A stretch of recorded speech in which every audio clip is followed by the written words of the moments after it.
Hey, welcome to Smarter Tech. My name is Nick, the EMF guy Pinot. I'm the author of this book, The Non-Tinfoil Guide to EMFs. Today's going to be very different. This episode is a short 10-minute presentation, and I'm timing it, so I'll have 8 to 9 minutes to tell you why cell phones are not safe and why radio frequency radiation that most people think is perfectly safe is not, and why you should create distance between your face and your phone. So this presentation is for you if you're a skeptic and you're really wondering what the heck I'm talking about, or if you have skeptics in your family, friends, colleagues, there are different circles in your life and you want to share this information with them so they can make up their own mind. So first, let's establish something. What is true now, scientifically speaking, or in health policies, will not necessarily stay true for a very long time. Things evolve, right? So let's take a few examples where things did not evolve fast enough and people suffered. So here's the example with asbestos I had in my book. Early warning signs that maybe asbestos is a problem for your lungs and might lead to complications including cancer was 1906. 99 years later, the European Union banned asbestos finally. It's still killing 10,000 people in the US alone every single year. I have a few more examples. It will get a little bit dry here, but trans fats, for example, 1957, some scientists sounded the alarm saying maybe this stuff causes extra heart attacks. It's bad for your heart health, for your lipid profile. And 61 years later, finally was banned in the US. It's causing at the moment let's say an estimation of 42,000 deaths from cardiovascular disease alone, and extrapolated, this will probably kill 2.5 million people in the next 60 years. So that's bad. So that's an example where when we think there's an issue with an agent, which could be something in your food like trans fats, something in the air like air pollution, or just a bad habit that people have like using a cell phone next to their face, you can use the precautionary principle and do better and save lives. Remember also that not such a long time ago, you had ads like this. Nationwide survey shows that more doctors smoke Camels than any other cigarettes. And your T-zone will tell you, T for taste, T for... I don't understand any of this, but it's very weird when you look at it with the 2021 lens, for sure. What happened in the at the end of the 1990s is that the FDA, Food and Drug Administration in the US, asked, do cell phones pose a health hazard? At the moment, they still argue on their website that the weight of scientific evidence has not linked this type of radiation, which is radio frequency energy from cell phone, with any health problems. Here's the problem. The NTP study, National Toxicology Program, which basically delivered their final results in 2018, showed the exact opposite.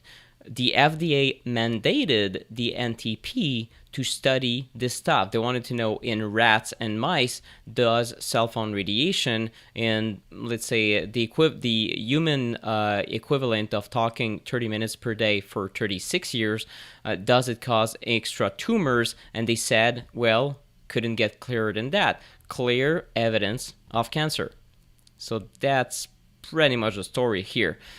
Also, if you look at the available studies at the moment, this cell phone you're using, you might be using like an iPhone or others, is a class 2B carcinogen. It emits a type of radiation that is considered a possible carcinogen. However, the top scientists studying the epidemiology, which means the possible link between cancer, brain tumors in particular, and cell phone use, say, that decision to the 2011 IARC decision, which was a 2B carcinogen, if we look at the new data that came out in the last 10 years alone, it should be a group 1 carcinogen. If it were to be reclassified as a group 1 carcinogen, it would be in the same category as these guys, the cigarettes, or these guys, the asbestos. So something to think about. And at the moment, the trend is that the more the science comes out, the clearer it becomes that this stuff is a carcinogen. Here you have Investigate Europe, a group of top investigative journalists who have top credentials, talked about 5G, and I'm not talking about in a way that where people call them conspiracy theories or speculations or any crazy links, anything like that.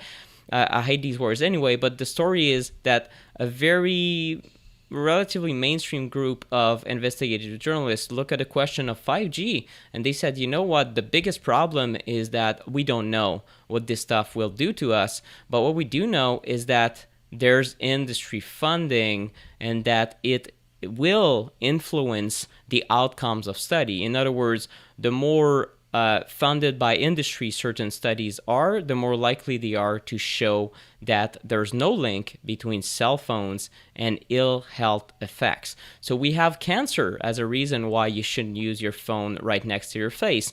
And we have other health reasons, including fertility. For example, that's a document from the Cleveland Clinic, a very prestigious medical institution in the US, summer 2010, and they say, keep your cell phone out of your pants pockets. I'm going to zoom in just a little bit so you can see it.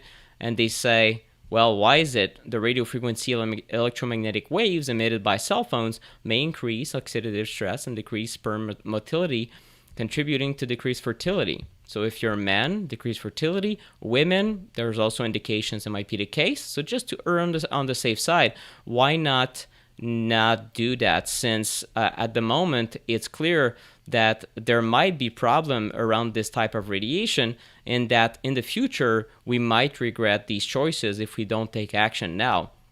So the idea is this: the evidence is already here that there's something.